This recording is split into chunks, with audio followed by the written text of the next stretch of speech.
tonight, the Health Department says COVID-19 testing equipment is being shipped to St. Lucia as a matter of priority. The St. Lucia Fire Service is mourning the loss of one of its own, and Alison Jean's anxiety as her younger son follows in his brother's footsteps by enrolling in the same college as Botham Jean. We have the details of these stories and more coming up. This is the Hot 7 Nightly News with Lovelace and Amy Joseph. Good night. It is Monday, the 9th of March, 2020. Welcome to the Hot 7 TV Nightly News. We're on Flow Channel 117. The broadcast is also being simulcast on Kiss FM Radio, on our mobile app, and the Caribbean Hot 7 TV Facebook page. I'm Lovely St. Amy Joseph. Thank you for joining us.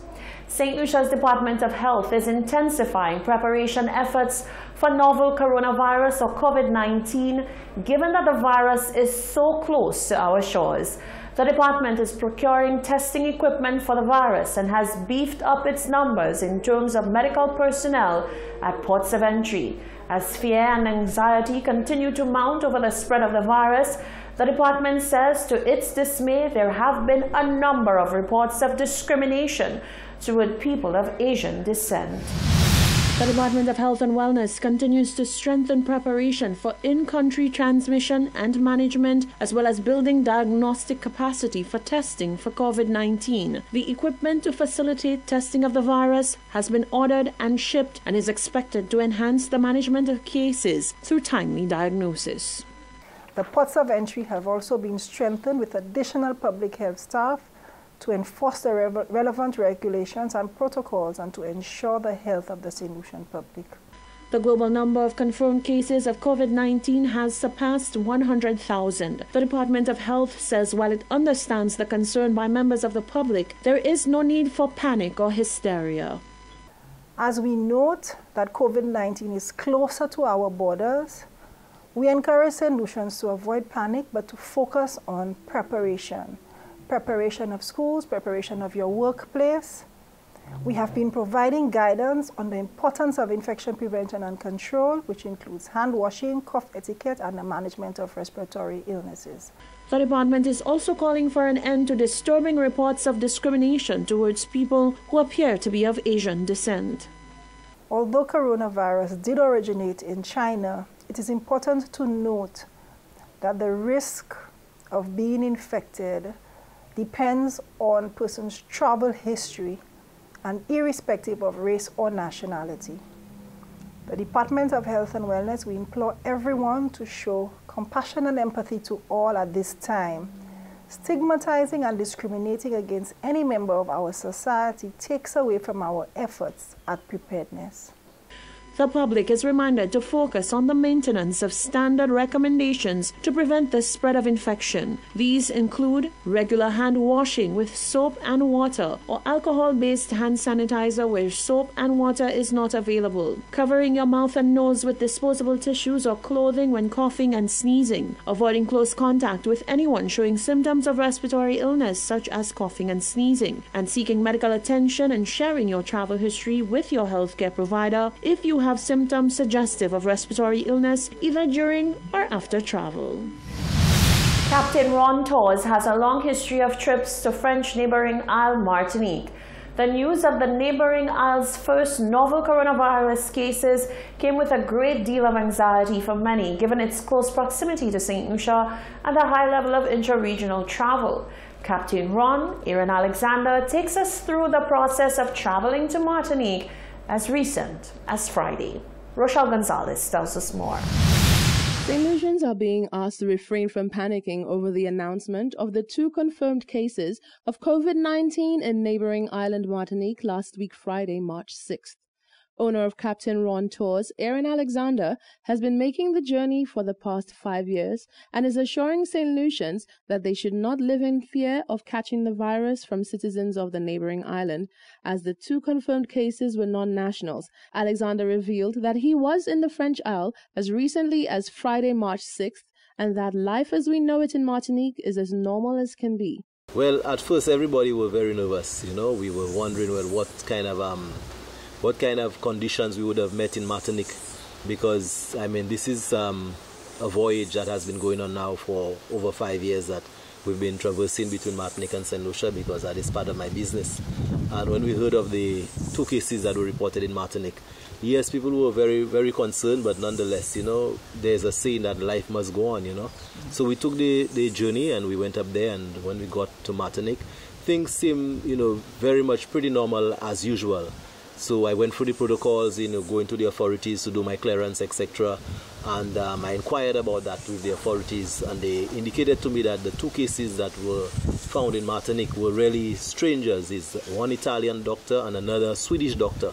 Alexander said St. Lucians should take a page out of the book of the Martinique nationals by not being fearful. He said there are more dangerous ailments of which to be fearful. There's not any panic in Martinique. People are continuing their life as normal.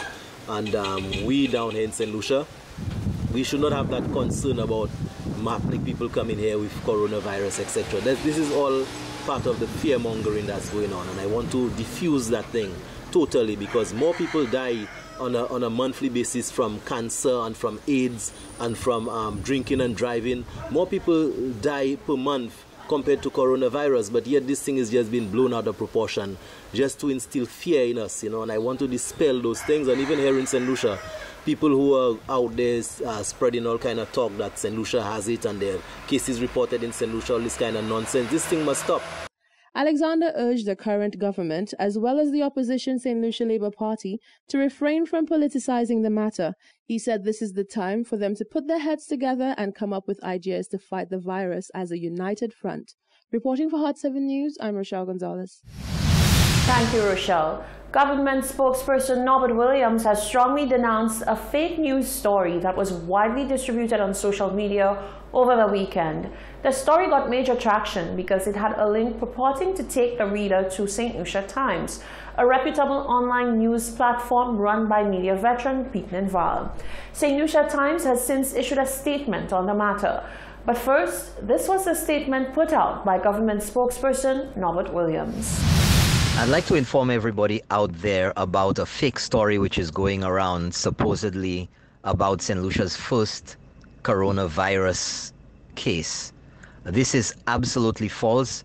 There's a link circulating on WhatsApp and on social media which is accompanied by a brief from the story about a Dominican collapsing at the airport. This is absolutely fake. No such incident occurred, and up to today there is no confirmed case, no reported case of anyone, any passenger, any St. Lucian or any person being infected with the coronavirus in St. Lucia. Now, it is clear that the person who put this link out there is a little savvy about internet websites and about URLs. That's the website addresses, because the stluciatimes.com part of the address is correct. But the info after the slash, which comes after the .com, is fake, because if you click on that link, it will take you to the St. Lucia Times website, but there will be an error message which says error 404, resource not available, or the page that you're looking for is not available. That is because this page does not exist, and this is another malicious attempt to cause fear, to create panic in St. Lucia. Please disregard this message. Encourage your friends and your social media contacts not to forward it if they receive it. It's another attempt by a malicious person to create fear and to create panic in St. Lucia. Disregard that message, and if you receive it, inform the person sending it to you that it is completely false. For its part, St. Lucia Times condemned not only the attempt to damage its reputation, but to spread panic as well. In other news, the St. Lucia Fire Service is mourning the loss of one of its own after emergency personnel responded to a Saturday morning ambulance call in the south of the island. Shaka Wooding reports. A St. Lucian firefighter is dead after a bike accident in the early hours of Saturday morning. Leading firefighter Stacey Joseph disclosed that the body, since identified as Fitz Andre Shallery, was found after 3 a.m. on the Vieux-Fort-Micoud Highway near the horse stables. At approximately 3:10 a.m. on Saturday, 7th March, fire personnel from the Vieux-Fort Fire Station responded to a motor vehicular incident at Savans Bay, Vieux-Fort. Arriving emergency crew found a sole male individual lying at the side of the road with what appeared to be cerebral fluid emanating from his nose and ears. An assessment revealed that the patient had no vitals. She disclosed that his motorcycle was discovered on the side of the road after a search of the area, addressing public speculation of recklessness being the cause of the officer's accident. Joseph says all circumstances will be investigated.